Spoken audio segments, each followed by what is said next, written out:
वो मुझे इस चीज़ का सब्र है कि मुझे ऐसा ही लगता है कि वो कहीं शो करने गए हुए हैं। पापा अंडे किस तरह किलो हैं? अंडे 200 रुपये किलो ने।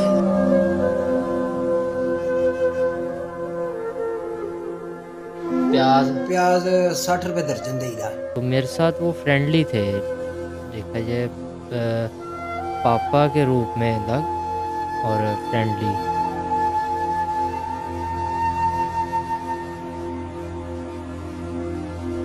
बिस्मिल्लाहिर्रहमानिर्रहीम, अस्सलाम वालेकुम नाज़रीन। आप देख रहे हैं डेली पॉइंट और मैं हूं बिलाल ज़फ़र। नाज़रीन, आज मैं जिस घर में मौजूद हूं ये उस लेजेंड का घर है जिसका नाम तारिक टेडी था। आज से 5 दिन पहले वो अपने खालिक हकीकी से जहां मिले और उसके बाद तमाम जो आर्टिस्ट हैं, फ़नकार जिनको आपने टीवी की स्क्रीनों पे देखा और सोशल मीडिया पे देखा कि उनके घर अफ़सोस करने के लिए आ रहे हैं और रो रहे हैं और उनको बहुत ज़्यादा मिस कर रहे हैं सब लोग, क्योंकि उनकी शख्सियत कुछ इस तरह की थी कि वो इन लोगों के साथ बहुत प्यार करते थे, ज़ाती तौर पे भी इनके काम आते थे। इस वक्त उनके साहबजादे मोहम्मद जुनैद तारिक और इनको जिनको प्यार से सोनू कहते थे वो मेरे साथ मौजूद हैं। इनसे पूछें जी, अस्सलाम वालेकुम। वालेकुम सलाम। अच्छा सोनू, सबसे पहले तो मुझे ये बताएं कि 5 दिन हो गए हैं, तो क्या फीलिंग है आपके दोस्तों की तरह जो आपके वालिद थे वो इस दुनिया में नहीं रहे, आपकी क्या फीलिंग है? जी बिल्कुल, एक तो उनकी ये एज नहीं थी जाने वाली, ठीक है। बाकी जो अल्लाह का हुक्म, अगर मुझे आज भी सब्र है, वो मुझे इस चीज़ का सब्र है कि मुझे ऐसा ही लगता है कि वो कहीं शो करने गए हुए हैं या मुल्क से बाहर गए हुए हैं, तो इंशाल्लाह आएंगे वापस, ये मुझे फ़ील होता और मुझे ये बताएं कि वो शाहिद खान साहब जो हैं वो एक आर्टिस्ट हैं स्टेज के, उन्होंने भी जिक्र किया कि वो लास्ट टाइम वसीयत करके गए थे कि मेरे बेटे सोनू का बहुत ख्याल रखा जाए। तो आपका कितना ज़्यादा प्यार था और आपको आखिरी टाइम उनके साथ क्या बात करने का मौका मिला? है। जी लास्ट टाइम मतलब हाथों का पकड़ा हुआ था, दुआएं वगैरह ही दे रहे थे मुझे। तो बाकी कैसर पिया साहब को भी, अज़हर भाई जो रूबी अनम साहब के बंदे हस्बैंड हैं, उनको भी उन्होंने मेरा ही ज़िक्र किया, यानी कि चंद एक्टर हैं जिनको उन्होंने मेरा ज़िक्र किया। तो मेरे साथ वो फ्रेंडली थे, देखा जाए पापा के रूप में अलग और फ्रेंडली। मतलब ज़्यादा ज़ाहिर नहीं हुआ कि ये मतलब आज तक उन्होंने डांटा नहीं, आज तक किसी चीज़ से रोका नहीं, मतलब मैंने और पापा ने साथ साथ ही रहना। फ्रेंडली मेरे साथ ज़्यादा थे। तो आप क्या करते हैं? मैं स्टडी करता हूँ। स्टडी करते हैं, तो क्या प्लान था, क्या आपने फ्यूचर में क्या करना था और टैडी साहब क्या चाहते थे, आपको क्या बनाना चाहते जी बिल्कुल, किसी बिज़नेस वाली साइड पे मुझे लेके जाना चाह रहे थे वो, तो जिसकी वजह से अभी हमने बाहर के मुल्क भी जाना था इसी मंथ। तो पासपोर्ट वगैरह सब कुछ रेडी था, लेकिन बस अचानक से ये हादसा हो गया। तो वो कितने अरसे से इस बीमारी में मुब्तला थे? लोग तो यही बता रहे हैं कि वो बिल्कुल ठीक थे और खैरियत से, अचानक से उनकी कोई कंडीशन इस तरह की हुई है, जबकि वो अपने शोज़ भी कर रहे थे और अभी आप कुछ देर पहले ज़िक्र भी कर रहे थे कि वो काम को बहुत पसंद करते थे। वो ज़रा डिटेल से बताएँ, अवाम सुनना चाहती है। जी बिल्कुल, घर से गए हैं शो पे जाके उन्होंने यानी कि फ़र्स्ट एंट्री की है, उसके बाद सेकंड एंट्री पे गए हैं तो बैक स्टेज आ गए हैं।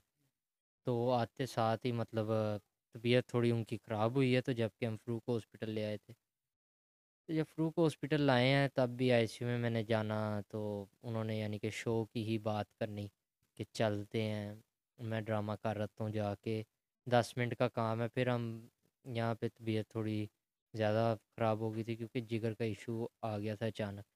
तो हम PKLI ले गए थे। PKLI जब लेके गए हैं तो उसकी पार्किंग में मैं होता था, मुझे ऊपर से कॉल आती थी कि आपके पापा बुला रहे हैं। वो ज़्यादा देर ना आईसीयू में स्टे नहीं करने देते। तो जब मैंने उनके पास जाना, उन्होंने कहना कि चलते हैं, शो करने चलते हैं, या मेरा वो ब्लू सूट है गाड़ी में वो ले आओ, साथ वेस्ट कोट और शूज़ ले आओ, यहाँ से तैयार होके चलते हैं। और डॉक्टर को कहते थे कि मेरा आपसे वादा है, मैं वापस आपके पास ही आऊँगा, सिर्फ मुझे 10 मिनट के लिए थिएटर जाने दो। मतलब काम का इस हद तक उन्हें शौक था। जी बिल्कुल, अगर आप डॉक्टर से भी पूछें तो उन्होंने ये कहना है कि इन्होंने पहले दिन से लेके लास्ट तक थिएटर की ही बात की है। लेकिन लास्ट टाइम तो सोनू, खबरें जो चल रही थी उसके मुताबिक तो कहा जा रहा था कि वो बिल्कुल ठीक हो गए हैं और वो सेहत बन रही है उनकी और अब बिल्कुल ठीक हो जाएंगे और आवाम को दोबारा नजर आएंगे। तो ये अचानक से किस तरह ये हो गया? क्या डॉक्टरों की गफलत थी? जी डॉक्टर ने पहले दिन से लेके हमारे साथ कोऑपरेट किया, PKLI वालों ने। जितना उनसे हो सका उन्होंने ज़रूर किया। और मुझे डॉक्टर से कोई गिला नहीं है, क्योंकि हमें खुद नज़र आ रहा था कि डॉक्टर क्या कर रहे हैं हमारे लिए। सारा स्टाफ उनका बहुत अच्छा था। ट्रीटमेंट बहुत अच्छा हुआ। पहले आईसीयू में थे, फिर उसके बाद रूम में शिफ्ट हुए, तो एकदम से तबीयत ख़राब हो जाना, 35 से 40 डॉक्टर एकदम से आ जाना, सारी मशीनें ये ले आओ वो ले आओ। तो फिर उसके बाद दोबारा आईसीयू में मुंतकिल किया। बस बाकी जो अल्लाह का हुक्म, डॉक्टरों की पूरी कोशिश थी। फाइनेंशियली तौर पे तो कहा जाता है कि पहले बड़े स्ट्रॉन्ग थे और लास्ट टाइम जो है वो उनके पास कोई मतलब इस तरह की कोई प्रॉब्लम रही है, तो हुकूमत ने भी कोई सपोर्ट किया, आपने कोई हुकूमत की सपोर्ट ली? जी बिल्कुल। जब हमने हुकूमत को कहा एक दिन पहले, तो अगले दिन हुकूमत ने बिल्कुल हमारे साथ ताउन किया। रात के टाइम उनके नुमाइंदे हमारे पास पहुँचे। रात तकरीबन 1-2 बजे का टाइम था। हालांकि अब देखें तो ये टाइम सोने का होता है, लेकिन वो हमारे पास पहुँचे थे और वो आज भी मेरे साथ राब्ते में हैं। तो सुनने में आ रहा है कि वो आपको कहते थे कि मुझे हुकूमती सपोर्ट नहीं चाहिए। जी बिल्कुल, उन्होंने ये कहा था अगर कर सकते हैं तो ठीक है, अदरवाइज़ नहीं। लेकिन हुकूमत ने बहुत ज़्यादा ताउन किया। अच्छा सुनो, मुझे ये बताएं कि वो खुद एक लेजेंड थे, इतने बड़े स्टार थे, तो उनका कौन फेवरेट था? मतलब थिएटर की जो इंडस्ट्री है उनमें उनका कौन फेवरेट था जिसको वो लाइक करते थे? देखें, उन्होंने ना सबको बराबरी पे रखा हुआ था। बेशक वो जूनियर है, बेशक वो सीनियर है। एंट्री उन्होंने जूनियर के साथ भी कर लेनी, सीनियर के साथ भी कर लेनी। अगर आप उनके शोज़ देखेंगे, तो अगर आप उनको बहुत क्लोज़ली देखेंगे ना, तो वो मतलब खुद अगले को कान में कहते थे कि मुझे ये कहो, तो फिर क्लैप चेक करना कि कैसी आती, मतलब ऐसा भी सब चला। तो आप क्या कहना चाहोगे, क्या पैगाम देना चाहोगे उनके फैंस को, उनके फॉलोअर्स को, जो उनको आप मिस कर रहे हैं, उनके लिए क्या पैगाम देंगे? जी बिल्कुल, जैसे पापा के फैंस ने पहले उनके लिए दुआ की थी सेहत याबी के लिए, और अल्लाह ने सेहत दी थी।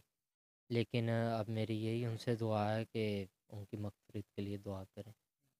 तो अभी तक कौन कौन से फ़नकार जो हैं वो आपसे आके मिल के गए हैं, जो कि बहुत बड़े नामी गिरामी हैं, और कौन लोग अभी तक नहीं आ सके जो आपसे फ़ोन पे रब्ता कर रहे हैं? जी तकरीबन सारे आए हैं, हॉस्पिटल से लेके, मतलब डेथ के बाद भी, मतलब सब आए हैं।